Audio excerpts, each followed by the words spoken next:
I'll just show it first. Strike, strike, strike. Break right here on the elbow. Throw here. Return to sender. Any of those are all options. So we're close here. We're at this range. I'm wedging in with my arm. I'm creating a wedge between his arm and my body here. Now, what he's going to do next is he's just going to come right over the top because I have no protection up here, right?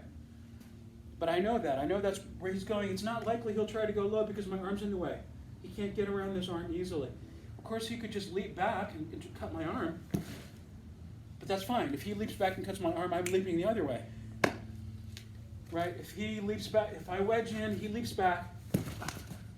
Now we're like 10 feet away. I have time to draw my own weapon or just to run away. So I'm assuming that he actually wants to kill me. That's why he's doing this, right? He's not just going to leap back. So go ahead. So since I know it's going high, I'm going to trap it right here. And then I immediately come over the top and I grab. The first thing I would do here is to hyperextend or break this elbow by pulling the wrist against my body and driving my chest or shoulder into the arm hard, like this. As hard as I can. Boom! Right here, to break that elbow. Then I'm going to the ribs with my elbow.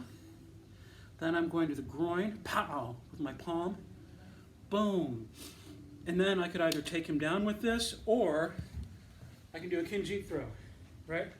I can press into the back of his knee with my knee, unbalancing him, throw this over my head, and throw him over my leg right here.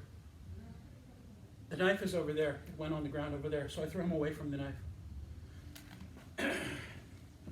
Now, if he still had the knife, so I wedge out, I shoot in, I grab.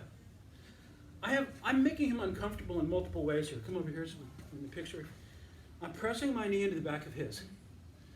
I'm driving my shoulder in to create pressure on his elbow. I'm going to strike. I'm gripping tightly right here.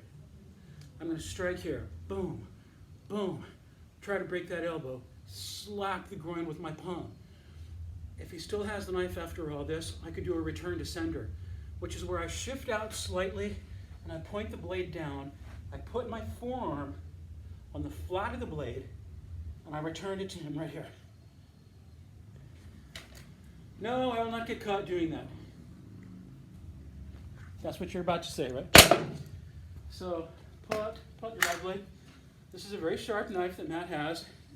Let's see. He's going to shave his arm for you.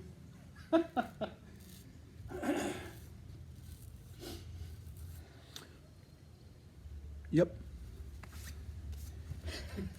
So, I'm not going to stab him, obviously, but return to sender right here. See that? I'm on the flat of the blade, and I'm controlling this tightly, and I use my body right here, and I drive that into his ribs. Now, the thing about the return to sender is that often the blade will be angled in such a way, let's say it's like this. It's angled like this. If I were to come in straight, I'd be cutting myself here. So I have to match the angle. It's like the flat of the blade is here, so I come in this way. And then I change the angle as I go. What we would do in reality is we'd pull him into it. I won't do that with this because you lose control at that point. Here, you put that away. Always take away the other guy's balance, because in that moment when he's thinking about his balance, you're doing your thing.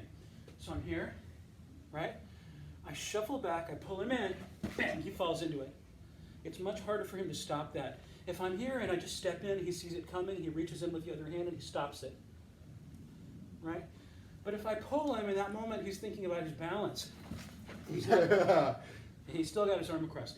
But I still might be able to get that.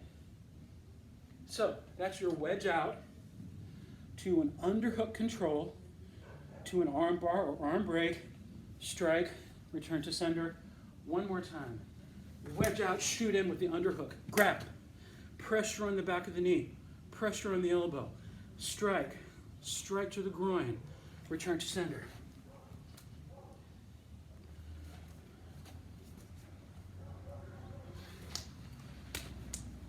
No, I just said not to do that, so never mind that last part. Cut that. That'll end up on the editing room floor. Or the evening news.